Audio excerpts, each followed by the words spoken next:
Hi there, I hope everything is. No, I know everything is great with you. Look, one of the moral, ethical, religious, or social inner struggles is related to money. I think it's difficult to say we don't need it, because we need it. Maybe if someone is completely unplugged from our present society, which is not our case, right? That would be possible. In fact, there are several YouTube channels dedicated to teach people to live from the jungles. But of course, for those in those channels, that is their job. And although they are teaching us how to create all elements for living with some comfort and protection, with no money, they themselves are earning money. Now, I remember a friend of mine who used to be an example for me since he did not give much importance to money. He had a good income, the necessary for a comfortable living, and that was my dream at that moment. A few years after meeting him, we both tried to get a job with the government, and we both passed. It was a examination.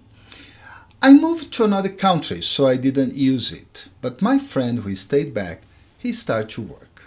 It paid very well, and the number of hours were so few.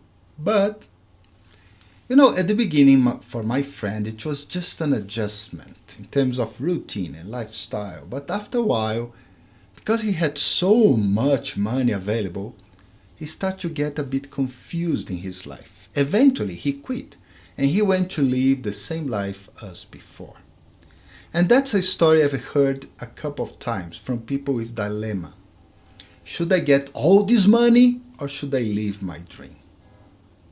A question I've asked related to this to a very wise person received a generic answer.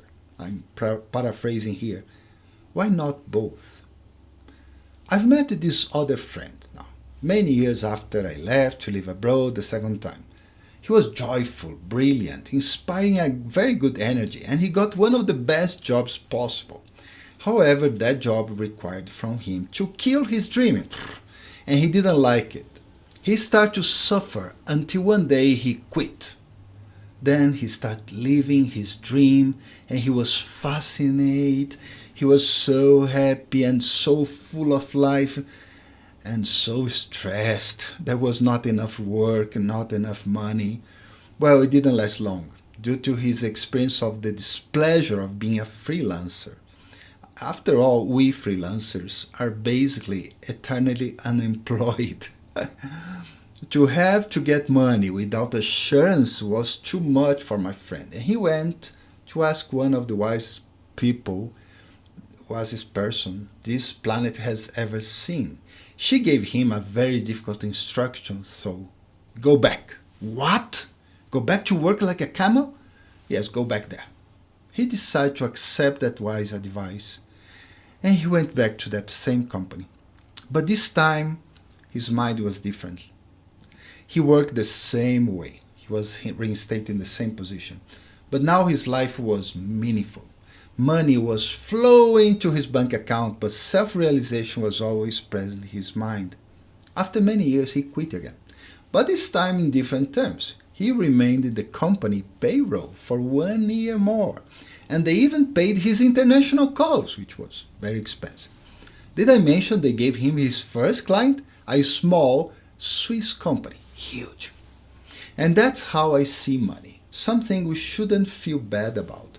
In fact, we should embrace it and we use it in the best way possible. The key difference between my two friends, besides my first friend not talking with a wise person about what he was going through, that was probably the big mistake, was the relevance the second one found in his life. His work became an instrument to help him understand his own value and potential. So next time you struggle with money by having too much or even not enough, think about the meaning of your work life.